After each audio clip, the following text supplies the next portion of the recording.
Hello friends, चॅनलमध्ये पुन्हा एकदा तुमचं खूप खूप स्वागत.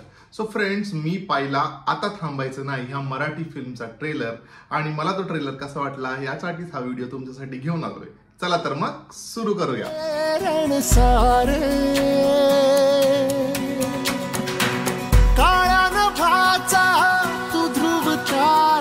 सो फ्रेंड्स, आय थिंक बऱ्याचशा गॅप नंतर ना एक मराठीमध्ये अशी मल्टी स्टारर म्हणजे अनेक ऍक्टर ऍक्ट्रेसेस असणारी फिल्म आली आहे आणि जी अतिशय प्रॉमिसिंग दिसते. खरं सांगायचं तर हिचा जेव्हा टीजर रिलीज झाला होता ना तेव्हाच ह्या फिल्मची हाईप सुरू झाली होती. आणि ऑफकोर्स विषयही तसाच आहे की बीएमसी मध्ये काम करणाऱ्या किंवा महानगरपालिकेत काम करणाऱ्या कर्मचाऱ्यांच्या आयुष्यावरती किंवा त्यांच्या लाईफच्या स्टोरीवरती असणारी ही फिल्म आहे. त्यामुळे ते बघायला खूप इंटरेस्टिंग असणार आहे आणि ऑल्सो एका सत्य घटनेवर आधारित अशी फिल्म आहे. त्यामुळे मी ऍक्च्युली थोडं रिसर्च करायचा प्रयत्न केला की ही कशी म्हणजे कुठल्या इन्सिडेंटवर आधारित ही कथा आहे, पण ऑनेस्टली मला काही रेफरन्सेस नाही मिळाले. पण त्यामुळेच मला वाटतं मी अजून जास्ती एक्साइटेड आहे की नक्की काय आहे बाबा ती, की काय यांना जर का तुम्ही ट्रेलर पाहिला असेल तर का ह्या सगळ्यांना एक आयुक्त येऊन त्यांना सांगतात की तुम्हाला ऍटलिस्ट 10वीची परीक्षा द्यावी लागेल, तेही एका अशा एज मध्ये म्हणजे जिथे त्यांचा संसार आहे, त्यांना मुलं बाळ आहेत,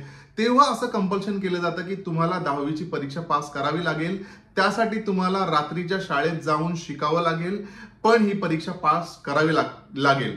पण मला वाटतं ह्या अख्ख्या फिल्मचं जर का मला सार सांगायचं झालं ना तर मला ह्या अख्ख्या डायलॉग मधनं ह्या फिल्मचं सार काय असेल ना ते मला असं वाटतं की हे असायला हवं. त्यांना फक्त शाळा शिकवायची नाहीये, तुम्हाला त्यांना स्वप्न बघायला शिकवायचे. आग पेटवा, आग पेटवा. सो जसं की तुम्ही ह्या सीन मध्ये पाहिलं असेल की आशुतोष गोवारीकर त्यांना सांगतात की आपल्याला म्हणजे तुम्हाला याला फक्त शिकवायचं नाहीये, यांना स्वप्न बघायला शिकवायचंय. I think and it is a very very important statement. मला वाटतं कुठेतरी शिक्षणाच्या अभावामुळे आपण कुठे आहोत आणि शिक्षण आपल्याला कुठे घेऊन जाऊ शकतं हे देखील सांगायचा प्रयत्न असणार आहे या फिल्ममधनं. And I am very sure about it की जे बीएमसी कर्मचारी आहेत किंवा महानगरपालिकेत काम करणाऱ्या ज्या व्यक्ती आहेत त्यांचं मला वाटतं एक जो स्कोप असतो किंवा एक आयुष्याने एका विशिष्ट लेवलपर्यंतच लिमिटेड असतं. पण मला वाटतं म्हणजे माझा फक्त एक गेस आहे की जे आयुक्त येतात, मला वाटतं असं म्हणतात ना की हिरे की परख सिर्फ जौहरी को होती है, तसं काहीच प्रकरण दिसतं की त्यांना यांच्यात काहीतरी पोटेन्शियल दिसतंय आणि म्हणूनच ते ह्या पर्टिक्युलर ग्रुपला सिलेक्ट करतात किंवा काही लोकांना सिलेक्ट करतात आणि सांगतात की तुम्हाला 10वीची परीक्षा पास करावी लागेल. संध्याकाळपासून तुम्ही सगळ्यांनी प्रातःशाळेत जायचंय आणि यावर्षी 10वी पास करायची. दुसऱ्या बाजूला म्हणजे शाळेत जाताना आपल्याला खूप मजा येत असते कारण ते वय तसं असतं. पण अशा एज मध्ये जिथे ऍज आय सेड की आपला संसार आहे, आपण अनेक वर्ष आता काम करतोय, मुलं बाळ आहेत, अशा वयात जाऊन आता शिकायचं आणि परीक्षा द्यायची म्हणजे ते खरंच जमणार आहे का? हे सगळं सांभाळून, काम सांभाळून, संसार सांभाळून परीक्षा तर द्यायलाच लागणार आहे. मग ती परीक्षा कशाची असणार आहे आणि त्या परीक्षेतनं काय साध्य होणार आहे नक्की हे बघायला मला वाटतं खूप जास्त मजा येणार आहे. आय एम व्हेरी शुअर की ही फिल्म आहे ना बॉक्स ऑफिसवरती खूप चांगला बिझनेस करेल. एकतर स्टोरी आहे ना ही मास अपील असणारी स्टोरी आहे, त्यामुळे स्टोरी सगळ्यात महत्वाचं ऍज आय म्हणजे मी खूप माझ्या व्हिडिओजमध्ये म्हणत असतो की जर स्टोरी फिल्मची चांगली असेल ना तर ती फिल्म बॉक्स ऑफिसवर नक्की चालू शकते. आणि मला वाटतं तेच ह्या फिल्ममधनं देखील वाटतंय. एक तर लांबलचक एवढे कलाकार ह्याच्यामध्ये म्हणजे कलाकारांची लांबलचक लिस्ट आहे आणि सगळे कलाकार म्हणजे ना मातब्बर कलाकार आहेत. ऑनेस्टली स्पीकिंग खूप चांगले चांगले ऍक्टर ऍक्ट्रेसेस या फिल्ममध्ये आहेत. भरत जाधव आहेत, म्हणजे त्यांना बघायला एक वेगळी मजा असणार आहे. आशुतोष गोवारीकर आहे, ओम बुतकर आहे, पर्ण पेठे आहे, प्राजक्ता हनमगर आहे, एवढे सगळे कॅरेक्टर असणार आहे. त्यामुळे एक्साइटमेंट ही ना वेगळ्या लेवलची आहे. प्लस विषय थोडा जवळचा देखील आहे नाही का. यांना म्हणजे बीएमसी मध्ये जे काम करतात, महानगरपालिकेत जे काम करतात ते आपल्याशी खूप क्लोजली असोसिएटेड असतात. म्हणजे सामान्य जनतेशी असं मी म्हणतोय की बऱ्याचदा अनेक प्रोजेक्ट असतात किंवा अनेक निर्णय असतात बीएमसी घेत असते सामान्य लोकांसाठी किंवा नागरिकांसाठी.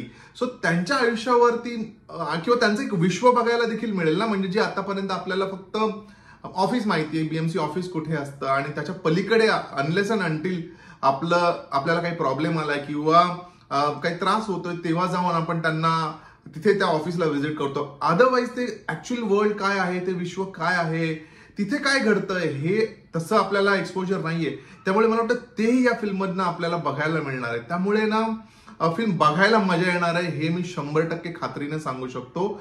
मी तुम्हाला रिक्वेस्ट करेन की सगळ्यांनी जरूर ही फिल्म वेळ काढून पाहावी.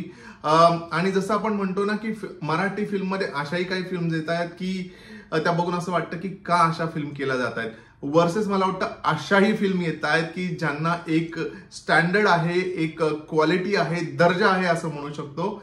आणि तेच या फिल्मच्या ट्रेलर बघितल्यानंतर मला वाटलं की ह्या फिल्मचा एक स्वतःचा दर्जा असणार आहे. प्रत्येक कॅरेक्टर हे काहीतरी सांगायचा प्रयत्न करणार आहे, स्वतःची जर्नी दाखवायचा प्रयत्न करणार आहे आणि त्याला आपण खूप जास्त रिलेट करणार आहोत.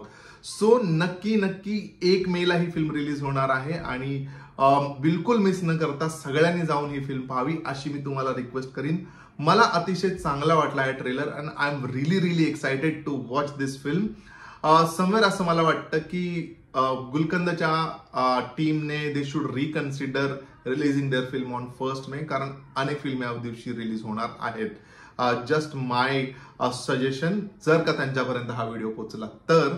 बट तुम्ही न विसरता ही फिल्म पहा. मी नक्कीच तुमच्यासाठी या फिल्मचा रिव्ह्यू घेऊन येणार आहे.